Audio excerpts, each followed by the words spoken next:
नेपाल में बाढ़ ने जैसे तबाही मचाई है, इसके बीच भारत ने राहत सामग्री की दूसरी खेप नेपाल रवाना कर दी है। 37 टन राहत सामग्री भेजी गई है। भारत अपने पड़ोसी होने का दायित्व निभा रहा है। जरूरी दवाएं, सामान, खाने का सामान सब कुछ भेजा जा रहा है। इससे पहले बुधवार को भारत ने C-130J हरक्यूलिस विमान के जरिए 10 टन राहत सामग्री भेजी थी, जो कल रात को ही काठमांडू पहुंच गई थी। और आज C-17 ग्लोब मास्टर के जरिए करीब 37 टन सामान भेजा गया है। तो कुल मिलाकर भारत ने अब तक 50 टन के करीब सामान भेज दिया है, राहत सामग्री नेपाल को भेज दिया। और सरकार की ओर से, यानी कि प्रधानमंत्री की ओर से जब बात की गई थी नेपाल के प्रधानमंत्री बालन शाह से, तो हर संभव मदद का भरोसा दिया गया था, यानी कि जरूरत पड़ेगी तो भारत और भी मदद भेजेगा। और भारत ही पहला, आप कह सकते हैं कि रेस्पॉन्डर रहा है, यानी कि नेपाल को जो सबसे पहले मदद पहुंची है, भारत से ही पहुंची है। और भारत ने अपना दायित्व समझते हुए पड़ोसी होने के नाते सबसे पहले मदद के लिए हाथ भी बढ़ाया, जो पहले भी करता रहा है और आगे भी करने के लिए तैयार है। यहां पर कुछ रेस्क्यू की तस्वीरें भी आप देख रहे हैं, और एक बार फिर से लाइव तस्वीरों में देखिए। कहीं पर आपको सिलेंडर पड़े हुए नजर आ रहे होंगे, कहीं पर आपको पत्थर नजर आ रहे होंगे, गाड़ियों के टुकड़े पड़े हुए हैं, मकानों का मलबा पड़ा हुआ है।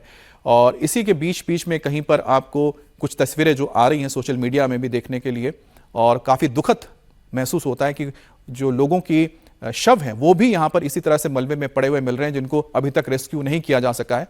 लेकिन फिलहाल कोशिश यही है कि जो तबाही हुई है उससे लोगों को किस तरह से आगे ले जाया जाए, और जिनको मदद की ज़रूरत है उन तक मदद पहुँचाई जाए। लेकिन अभी रिकंस्ट्रक्शन करने में बहुत वक्त लग जाएगा।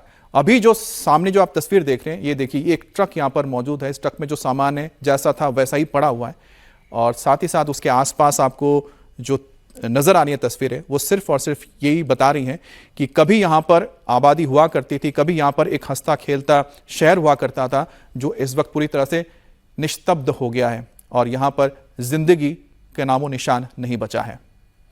तो नेपाल की हम ये तस्वीरें दिखा रहे हैं। नेपाल में कल सुबह ये तबाही हुई थी, और तबाही की जो तस्वीर सबसे पहले आई थी 8:30 बजे। बताया गया कि नेपाल की सरकार की ओर से जो जानकारी वहां के संसद में दी गई थी कि करीब 8:30 बजे भूकंप की खबर आई, और भूकंप आने के ठीक 3 मिनट बाद ही फ्लैश फ्लड ने हिट कर दिया था।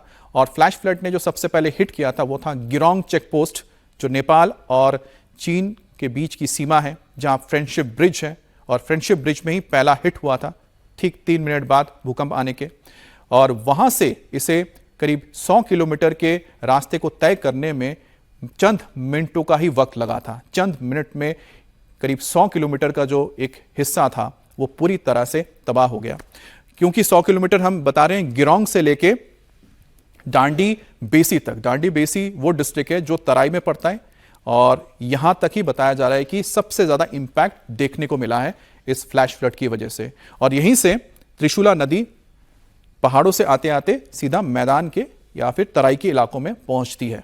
एक और तस्वीर आपको दिखा रहे हैं। यहां पर आपको अगर कुछ समझ में आ रहा होगा तो लाइव तस्वीर जो आप देख पा रहे हैं, यहां पर आप देखिए कि एक यहां पर पेड़ नजर आ रहा है। पेड़ के नीचे कुछ शायद कोई मकान हुआ करता था, अब उसका शायद एक दरवाजा यहां दिखाई दे रहा है। ऊपर जो टीन के शेड्स थे वो भी इस वक्त मलबे में ढके हुए नजर आ रहे हैं, यानी पानी यहां तक पहुंचा होगा, और पानी जब उतरा है उसके बाद ये बचा हुआ है।